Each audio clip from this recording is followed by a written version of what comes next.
Good morning and welcome to the Cosmic Shambles Family Science Club. It's the seventh one of these we've done, I think, part of the Cosmic Shambles Stay at Home Festival.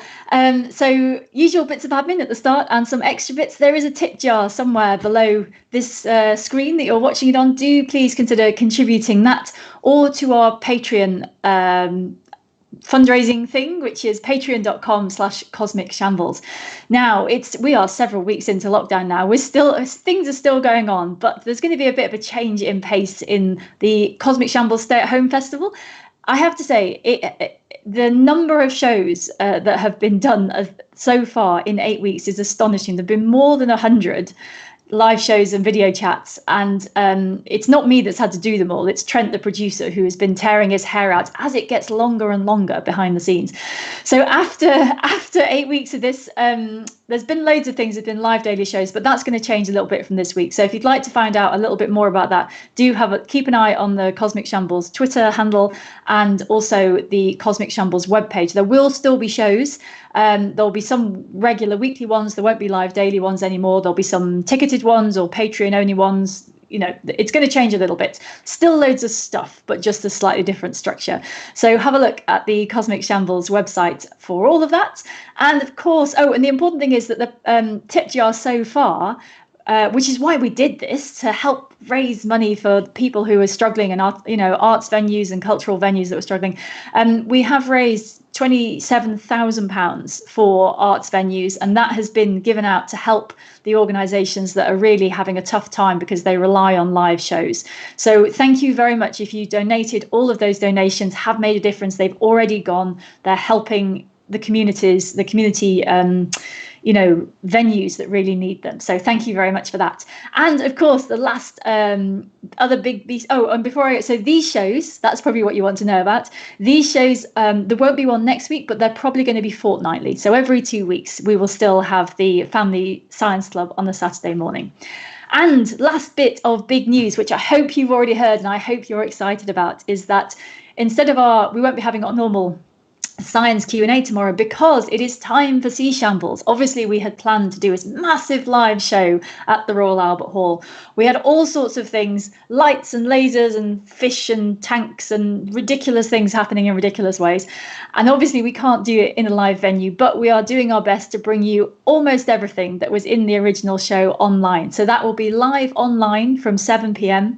There are all sorts of people. There's me and Robin and Steve Backshall, Chris Hadfield, Brian Cox, Kobe Smulders, Liz Bonin, Rhys Shearsmith, British Sea Power, and even more. Like, the full range hasn't been announced yet, but there are some amazing things. So that will be free online, 7 p.m. onwards in the evening tomorrow.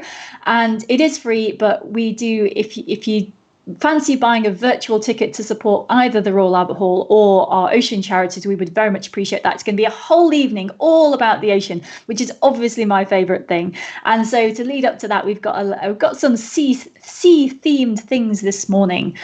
So and while this show is going on, that's all the housekeeping done. But do send in your questions because we're listening. So Twitter, email, however you get in contact with us, send in your questions live, and we will get our contributors to answer them, especially on the theme of the theme of the sea, not the theme of the sea of the theme, whatever it was I just said. So send in your questions. Okay. So to get us started, I have a sort of two-stage thing. So this is the bit, if you would like to join in, what you need is either a small sweet, like a jelly bean, or a wine gum fruit pastel. It does work. I've got some chunks of fresh strawberry here, and it will work just as well with that, nearly as well. It does work a bit better with a jelly bean, which is a bit of a disappointment for the health freaks. So what this is about how you sense. And what you need to do with your bit of strawberry, I'm going to tell you, and then I'm going to do it. So you need to take 2 fingers and run them down your nose, and you'll feel on either side, there's a kind of V shape on either side.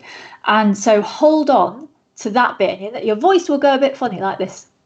And then you put your wine gum in your mouth. Now I'm going to do it. You put your wine gum in your mouth, you chew it a bit, and then you let your nose go. So hold on to your nose,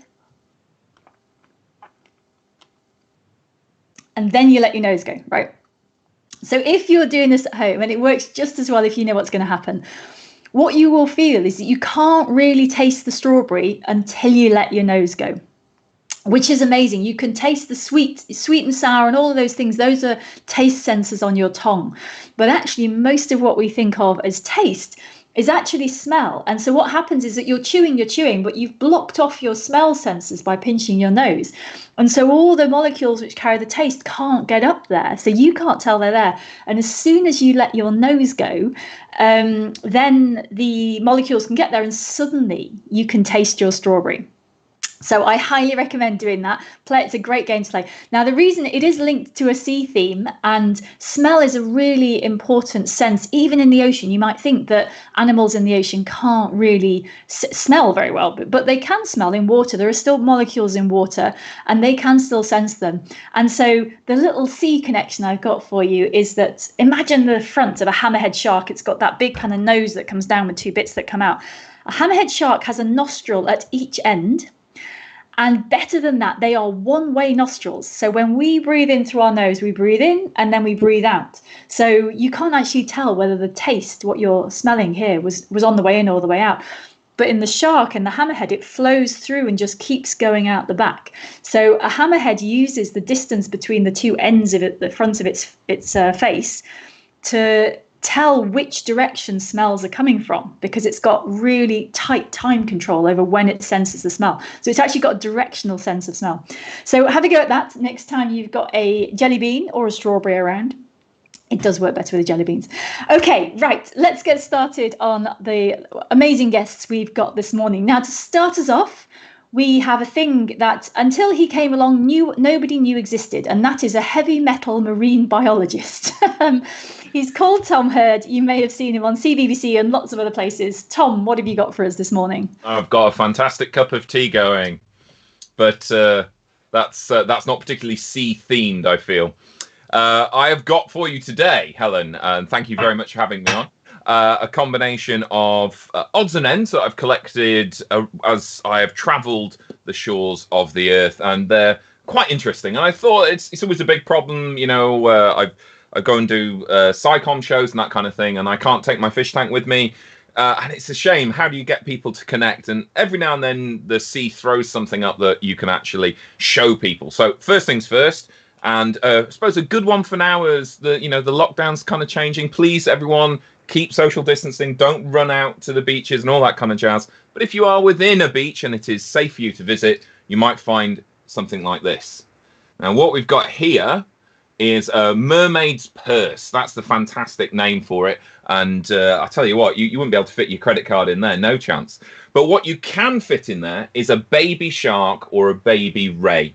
So people might not really think about how sharks and rays actually reproduce. And many of the large ones out in the open ocean, they give birth to live young, for want of getting into a few of the more complicated facts about it. But a lot of the coastal sharks, they lay eggs like this. Now, this is actually the egg of a skate, okay? Whereas this is the egg of a shark, or you might call it a cat shark, okay?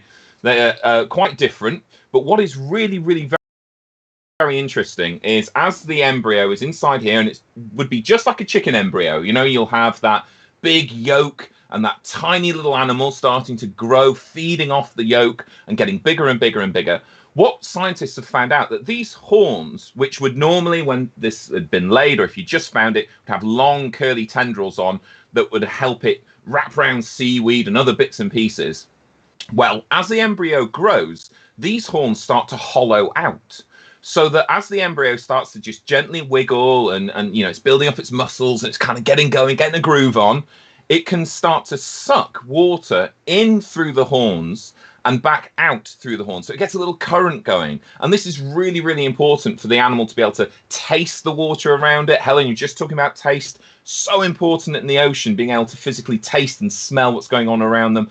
Plus, getting a bit of draft in there, well, it's just like opening the window. If things have got a little bit stinky, it gets rid of some of those pollutants. So you can see these guys developing round the coast. And when these pop up on the shores, we know that nearby we might have a breeding population of sharks or rays. Sticking with sharks, I'm going to go for, well, actually sticking with rays, but of course, the learned of you out there will know that sharks and rays are just all one and the same, really. A ray is just a shark that's been under a steamroller. Think of it like that. But you will quite often hear of stingrays, and certainly in around the UK, we have our big skates. Okay, now they do not have a sting. People might still call them stingrays, but they are not stingrays, because this is the sting of a stingray. Okay, I hope you can see that. You probably won't be able to see the finer detail of it. The camera is only so good, but what I can tell you is that this, which I've had since I was 18, and I'm, as you can see, a little bit older than 18 now, this is still sharp. And down the sides here, we have all these tiny little recurved hooks. And recurve means it points backwards, okay? So imagine that this is the sting. This is on the tail of the stingray like this, sitting up like that. And if it is jabbed into flesh, well, then it goes in very, very easily. But then these little hooks hook it in. And I can't pull that out. If I were to pull it out, you can see it's still sticking to my fingers. It would make a terrible mess. Now, the other thing about stingray spines is they contain a venom. When we think about venom, we often think about the the snake or the spider or even the wasp. So we get that. It's like a hypodermic needle. It goes in and venom's injected in. Well, this is solid. This isn't hollow.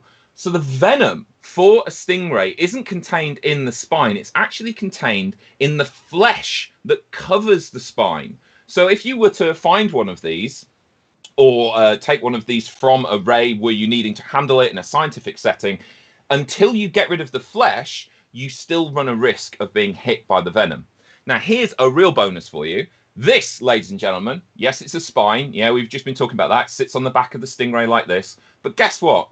This is actually a tooth, because sharks and rays are coated in teeth. I'm not, oh, they're coated in teeth, they're geezers. No, they are genuine. If you look at their scales under a microscope, they are teeth. They have dentine, they have enamel, okay? And this is a highly modified tooth that's turned into a spine. What I have here, though, is a good old-fashioned shark's tooth. Little one there, tiny little shark's tooth. Hopefully you can see that. Not very big. And this came from the side of the jaw of a sand tiger shark. And these are the sharks you often see in aquariums. They're the ones with this really silly kind of, the silly bite. Now, let me compare that, and this is a big shark. This would come from maybe a shark that's, a good couple of meters in length. Well, let's compare that to a great white's tooth. Now, this is a great white's tooth that came from a great white that was estimated to be about 4 to 5 meters.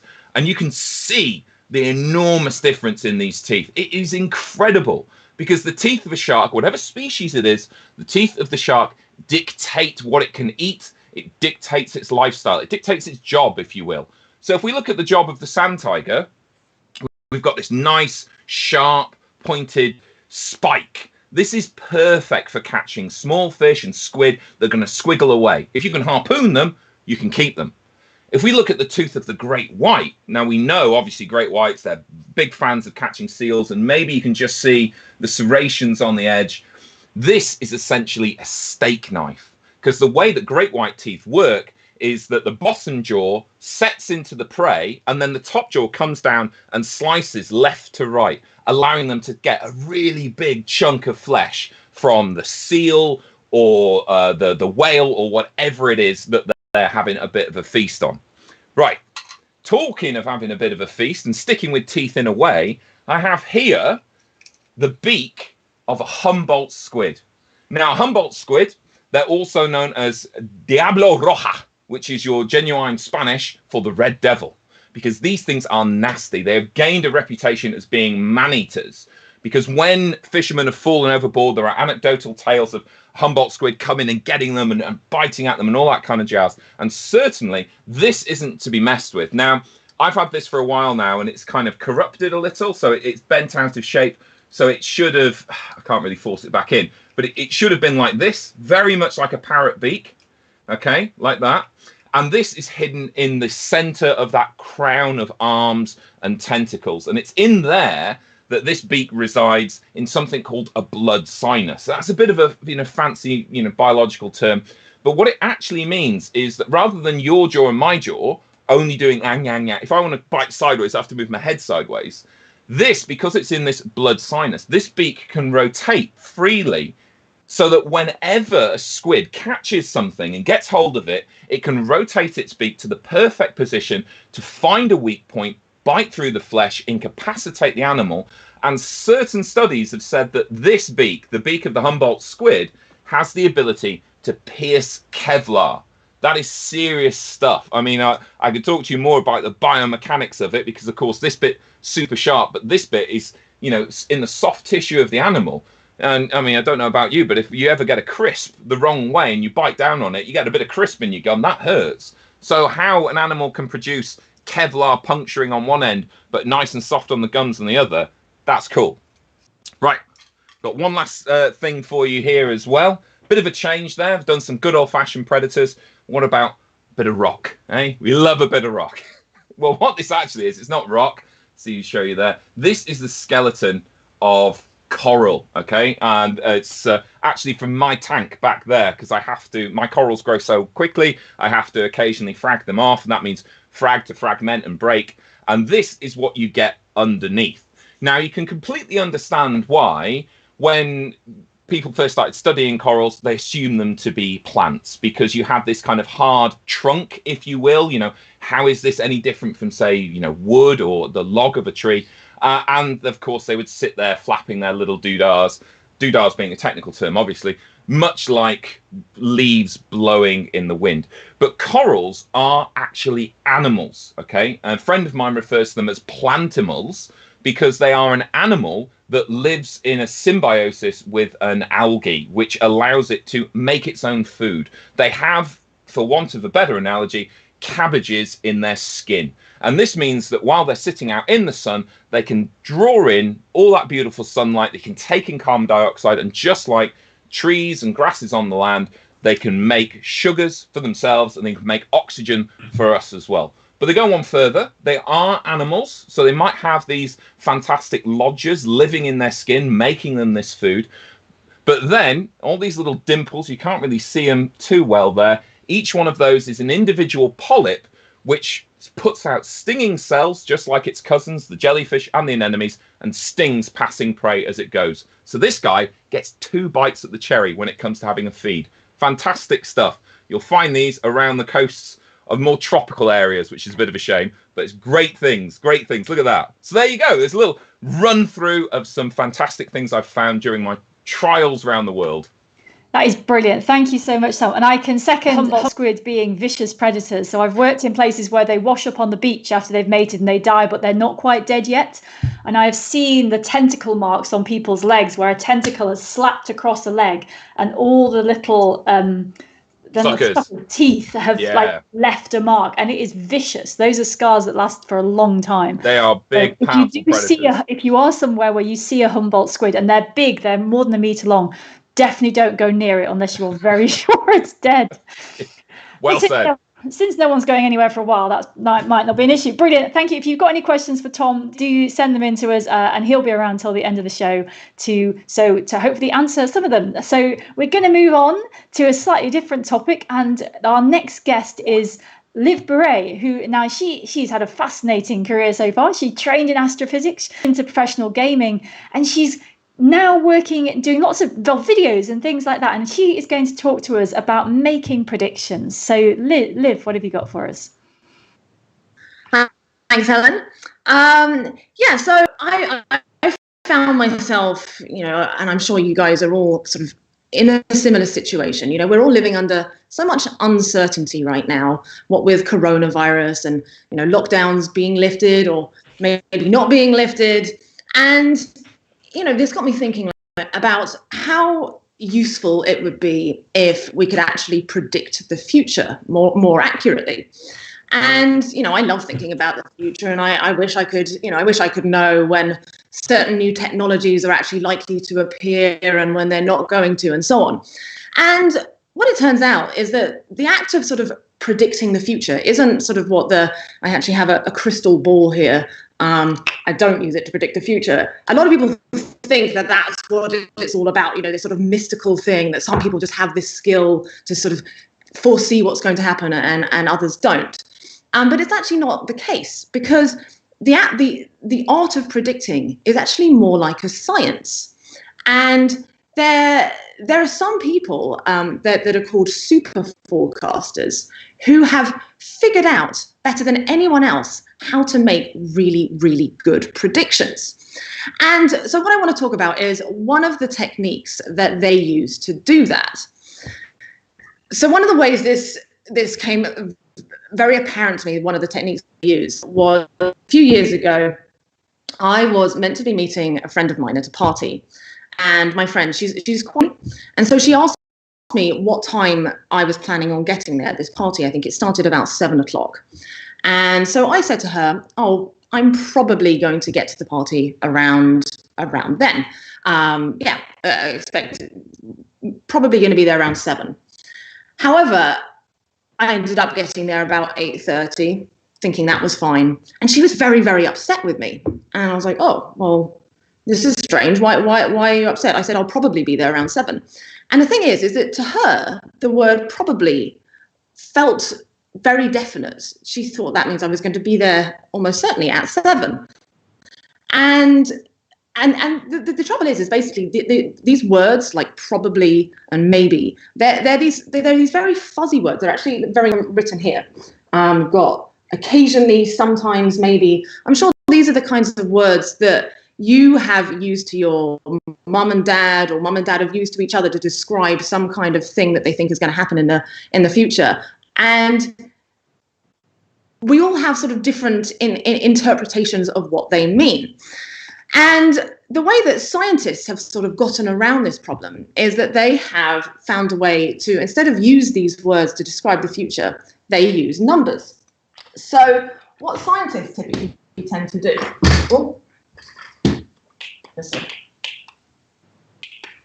say an astronomer is, sorry, I've got this put on a chair so it keeps wobbling. Say an astronomer is, they've looked into the sky and they see a new light, and they're trying to figure out what it is. They could go, oh, it's probably a star, right? There's more stars than there are planets. It could be a satellite as well. But they try and think about what it's most likely to be. But instead of saying probably, they will give their confidence level, their hypothesis of what they think it is, a number out of 0 to 100. So perhaps they think it's very likely to be a star, so they might give it a 90 out of 100. But then perhaps they get some new information. They notice that this light in the sky, it's not twinkling. And stars usually twinkle because the light is coming from very, very far away. So it's a little tiny pinprick. And when it passes through the atmosphere, the molecules of air in the atmosphere can affect that light and make it twinkle. So they've noticed it's not twinkling, and they're like, okay, so what could that be then? It must be something closer. So then maybe they think it's a planet. And that might make them sort of reduce their confidence level. So before they thought it was around 90% to be a star, and now they might bring it all the way down to say only 30, something like that. And this scale from 0 to 100, some of you might be familiar. This is what we call percentages. And a percentage is basically sort of the confidence level that you give to whatever you are trying to predict about the future. And so what I would like you guys to try and do at home is, say next time, because you're obviously having to do your homework at home, something like that. Next time perhaps your mum asks you, okay, you've done your homework, how do you think you did? Instead of just sort of, if you think you did really well, instead of just saying, oh, I think I did fantastically. Yeah, I probably got all the answers right. Actually try and do what scientists do and give yourself a percentage of how confident you are. So if you think you did really, really well, I'm 90% confident. Or if you think you didn't very well, give it, might only give yourself %. And perhaps for mum and dad, maybe if there's, a lot of people are doing DIY projects at home right now. Perhaps there's a cupboard that has been needing to be fixed over the last few months, and has been sort of put off consistently. When mum asks dad, well, okay, you think it's going to be done in the next month? Again, instead of saying, oh, most likely going to be done, actually give it your confidence estimation. I think, given all the information, it's only going to be 60% likely. And if you do enough of these sort of predictions, we call them formal predictions, where you add a number to it, then you'll start building up a big long list of these predictions. And what you can do is that when the sort of end date of that prediction comes along, so say with the cupboard fixing in a month's time, you might notice that it didn't come true. Well, now you can go back and see, you can sort of start revising your predictions, and it'll start making you more accurate. But if this sounds a little bit too complicated, the most important thing, if you can take anything away from this, is to keep an eye out for these trouble words where you find yourself using probably and maybe and sometimes. And whenever you catch yourself doing it, make a real habit of stopping and thinking and going, okay, what do I mean by that probably? Because, as I said, some people might think probably means only 20% likely, and others might think it's 80% likely. Brilliant. Thank you very much, Liv. And I wondered if you could tell us something about one of the things that people often don't feel comfortable with is living with uncertainty. And as a scientist, I live in a very uncertain world. And it's funny because people think that the job of a scientist is to know the answer. And actually, those of us that do science, well, we 90% think we know the answer, but it's a different mindset, isn't it, to get used to dealing with uncertainty. Tell us a little bit about that. How do you help people deal with uncertainty? Yeah, I think the first thing to deal with is just to remember that it's okay to be wrong, because I think a lot of the times in school we're taught that there's either a right answer or a wrong answer, and when things are very simple, sort of in the early years of school, that can be true. The capital of the UK is definitely London and not Manchester, so that is right or wrong. But when you then start dealing, as you get a bit older and you're starting to deal with more and more complicated concepts, then the right and wrong answer aren't always absolutely definite. And, especially when it's coming to sort of situations where there might be sort of randomness involved, then you can never be certain. If you're having to predict what the roll of a dice is going to do, you can never know. And so to say, oh, it's definitely going to be a 2, well, that's actually a bad way of seeking knowledge, because you're not acknowledging the randomness of nature or whatever you're trying to think about. So yeah, the first thing to do is to think, is to be okay with the idea of being wrong, because every time you're wrong, that's an opportunity to learn something new. That's actually more valuable than being right. And to me, the pursuit of science is finding out I'm wrong about something, because then I get to learn something new about the world. And yeah, as on top of that, one of the best things you can do is to try and put a number on your confidence level, so that you can then sort of come back and have a look and say, okay, well, I only gave it a 60% confidence because I wasn't very sure which way it was going to go.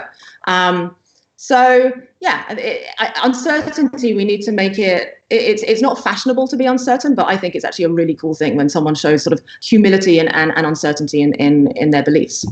And it is the nice thing that as time goes on, we're making our percentages higher and higher. 100 years ago, there was still a debate about whether atoms were real. Genuinely, very serious scientists did not think that atoms were real. And we get more evidence and we get more evidence. And now we're on the 99.999 lots of nines certainty that atoms are real, and so then we treat it as true effectively. Okay, we're going to move on to some questions from our audience, so do keep sending your questions in. And this one I think is very much one for Tom.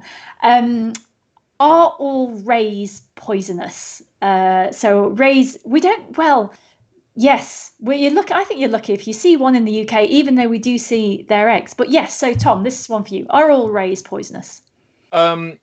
The quick answer is no. But I'm going to delve in a little bit here. You've got the difference between poison and venomous. Okay, so venomous is when you need to be stung. You need to have the venom needs to go into your bloodstream. Okay, so you could have a big pint full of rattlesnake venom, and you could, as long as your hand was absolutely fine, had no cuts in it whatsoever, you could put your hand in, you'd be absolutely fine. If you had a big pint full of something poisonous, say poison ivy, for example, where you put your hand in and you get this contact and then your body starts to react to it, there are other poisons as well, obviously, that can affect you in different ways. But poisons and venoms are two different things. So if you ever hear anyone say to you, oh, is that snake poisonous? Then, well, there's no such thing as a poisonous snake. You can get a venomous snake and you could eat the snake and it might poison you. So that's the first thing to point out. Then let's go back to the original gist of this thing, which is that around the UK, we will mainly see in our coastal waters, because we have these beautiful, rich coastal waters, we see these skates and rays. Okay, now the skates are kind of like a ray that's a bit more built 4x4 styly. Okay, he's a bit more triangular. He's got kind of little feet at the back. He's a geezer. He loves it. Right, but you have to go off into the open ocean, start getting proper stingrays that have these protective venomous spines. So going around our coasts, you know, rock pooling, playing in the shallows, even like me, going out diving, all that kind of thing, you are not, or certainly, as we've just been talking about with probabilities, you are extremely unlikely ever to come across a venomous ray. So I'll leave it at that before I start using absolutes. I've just learnt my lesson. So fabulous. Well, Jenny who asked that. Now you know they're not. We have another question from Arlo, aged 8, and this I think is very much one for Liv. What percentage would you put? Maybe both of you. What percentage would you put on there being aliens? That's such a different... Tom, you can have a think about this one as well. Such a difficult question. It's a fantastic question. So the way to think about this is that, of course, there's so many stars out there, and we now know that a large fraction of these stars have planets, and presumably, therefore, some percentage, even if it's a fairly small number of these planets, must have the ingredients to make life. Because we know that life can exist in the universe because we're here existing, talking, and so on. So you've got that argument that would suggest that given all that vast number of opportunities for life to exist, that actually the likelihood of life being out there must be very likely. That would make me think it's like 99.99%. However, we've also got some other evidence, which is when we look up to the night sky, we don't see any signs of life.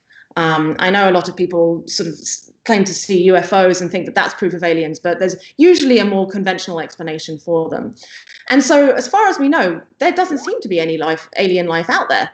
And so now we've got this other conflicting piece of evidence, which makes you want to sort of shift your probabilities back down. So personally, my guess is that I would give it... You don't have to give us specifics, but I have a big range. That range goes from like 20% to sort of 99%. But in the middle, it'd be somewhere around 55-60%. Tom, about aliens? It's a great film. No, I would be 99.9% positive that there is other life in the universe. I would say that the statistical improbability that in the frankly unmeasurable space that we exist in the universe at large, that we were the only planet to have rolled the dice for the right amount of base chemicals, the right amount of primordial soup, the right amount of blah, blah, blah, blah.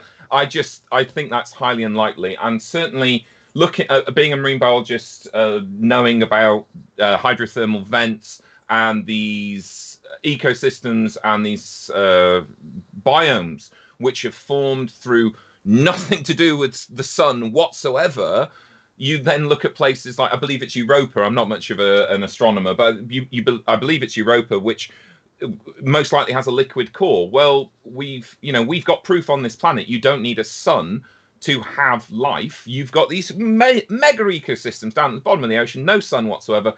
I think there could be aliens, just down the road. And I'm not talking about Donald Trump either. I'm talking, our solar system. I just think that we have to decide what aliens are. You know, it's I don't think we're going to get visited by some, you know, take me to your leader people. And it always blows my mind to think that 65 million light years away, there could be people looking at a telescope at planet Earth and seeing dinosaurs.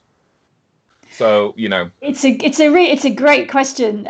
One of the things, I think there's a difference between aliens being there and them being able to contact us. But I do think that we know there are aliens because they're in the ocean. The closest thing to alien life we are ever going to meet is what's in the ocean, because it is a completely different habitat, different rules. If you want alien life, go and find an octopus.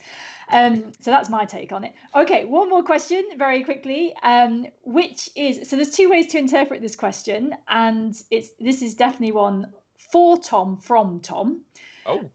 Which is, how old is the oldest shark? And the answer to this is brilliant. But I'll let, do you know? How old is the oldest shark? If this recently we of course the magic we recently scientists were doing some testing and sampling on Greenland sharks. So these are sharks which live surprisingly near Greenland. These are sharks that live around the northern hemisphere, the higher latitudes, around the polar region. Okay, very cold waters, and these are seriously big sharks. Okay, they can get to, some of them will get the same size as a great white, so they are proper sharks. And scientists were looking and sampling them, trying to figure out their age, and came to, and we're back to probabilities again, came to a scale of one individual that they sampled was somewhere between 200 and 600 years old. And so they popped for the middle and said, right, well, we'll call it about 400. But certainly, whenever you get an environment which is cold and stable, while life takes longer to grow to a particular size, it can really take its time. And, you know, we know there are certain sponges that can be 5,000 years old and certainly have the potential to be even older, but sampling them is so difficult. So I'm hoping that was the gist of the question, that it was essentially the Greenland shark. But Helen, you might know better than me. It is, but it's really interesting because it relates actually to what both of you have both been saying. And the really interesting thing about the Greenland shark is that they found a structure inside the shark that kind of had layers, not quite like tree rings, but something like that. So they could count the number of layers, but what they didn't know is what the layers meant. And then someone went looking for something called bomb carbon. And it's one of those things that in retrospect, you would never do this again, but it was extremely useful. That in the 60s, 50s and 60s, there were lots of atomic weapons tests, and they actually changed the ratio of carbon isotopes. So there's this point where suddenly you see this chemical signature everywhere, that suddenly there was more of a different type of carbon. And they looked in the Greenland shark, and on the stripes, they could see that the carbon turned out here. And then they could scale everything backwards to work out, to give that range that Tom said between 200 and 600 years, which is exactly what Liv was talking about, you know, that they so we've got probability and oceanography all together. It's fabulous. Okay, we are going to move on now from Q&A to Jonny Berliner. Now, Jonny joins us every week, but normally he is recording or has recorded. But this week we are very lucky and he's joining us live. Jonny, how are you doing? I never get to talk to you. I'm doing very well, thanks. I'm doing very well. And you've got a song about an albatross. I do. It's my favourite seabird, and I'm going to tell you all about it and then sing to you. So this is the albatross, the great wandering albatross. And what's brilliant about the albatross is it's got the longest wingspan of any bird. It can have a wingspan up to 3.5 meters. To give you an idea of how long 3.5 meters is, it's about twice the width of my room. Okay, it's massive. Now, the thing about albatross's wings is they're very well designed for gliding, but very badly designed for flying. Now, that means that an albatross, if it can take off, can spend as long as it likes in the air, and they fly for thousands of miles at a time. They can sleep while flying. It's pretty amazing. But if they do land, it means that they need a gust of wind to take off. Now, that is why the albatross is sailors, because sailors also need wind to be able to move.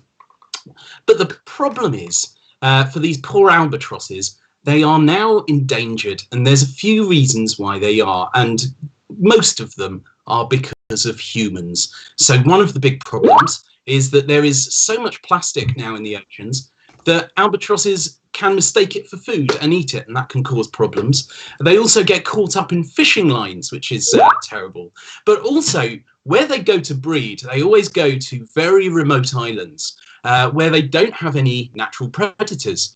But because of humans exploring the seas and going to these small islands, a lot of them have been infested by rats, which can eat the albatross's eggs. Now, this would all be maybe just about okay, except albatrosses have the most adorable thing that they, like some humans, mate for life. But that means that when an albatross's mate dies, it may never make another mate, which also stops them from reproducing, which is very sad. And that is the gist of my song, which I've done in the style of a Brazilian bossa nova, because Brazil is one of the few places on continental land that you might see an albatross. So here we go with my little bossa nova called Albatross.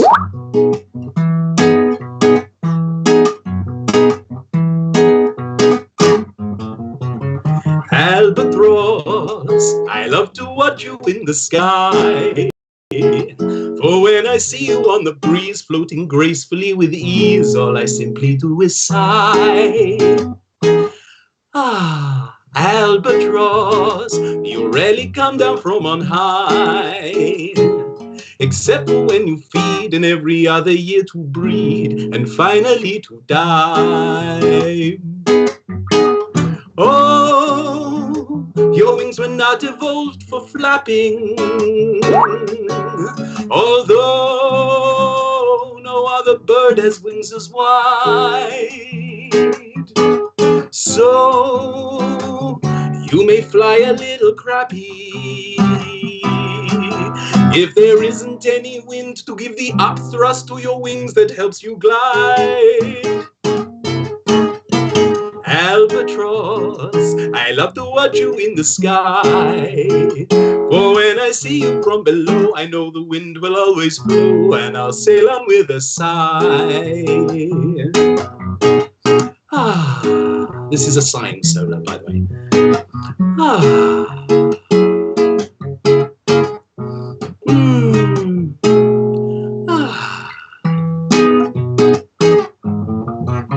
Albatross, you will glide 5,000 miles before you dive in and attack to catch a squid that makes a snack for your chicken, makes it smile. Oh, but you fall in love so madly, and so madly that you mate for life. Now your numbers dwindle rather sadly, for you may never love again if your true love's tangled in a fishing line.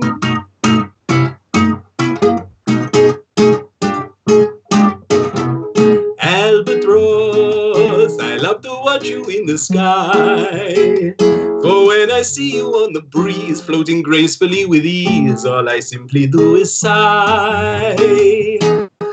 Ah, Albatross, you rarely come down from on high, except for when you feed and every other year to breed, and finally to die. No more gliding. No, no, no, no. Brilliant. Thank you very much, Jonny. Round of applause in all your living rooms for Jonny. And just very quickly, while you're here, just tell us a little bit about SciTunes and the online stuff you've got that was, that people can do at home. So if you go to scitunes.org or my website, johnnyberliner.com, you can find loads of music videos that I've made about science. A lot, and pretty much all of them are to do with the sort of science that you learn in school. And there's worksheets and things to help you get more from those music videos too. So yeah, go and check them out. Brilliant. Right, we have run out of time for this week's Family Science Club. So do remember to have a look online for Tom Hurd and Liv Boeree's channels. They've got loads of stuff going on. Have a look at Johnny Berliner's stuff. Keep an eye on the Cosmic Shambles website, because as our Stay at Home Festival changes its shape, we'll be announcing all of those things over the next few weeks. We'll be back here in 2 weeks' time. Do support us, the tip jar and Patreon. If we want to keep on doing what we're doing now, we do need some financial support. So please have a look at all of that. And yes, the most important thing is that Sea Shambles is tomorrow, 7 p.m. for probably 2 or 3 hours, as with most Cosmic Shamble things. We don't know exactly how long.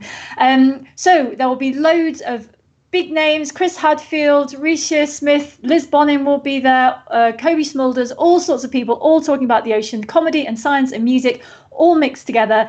So that's 7 p.m. tomorrow, and I will see you then.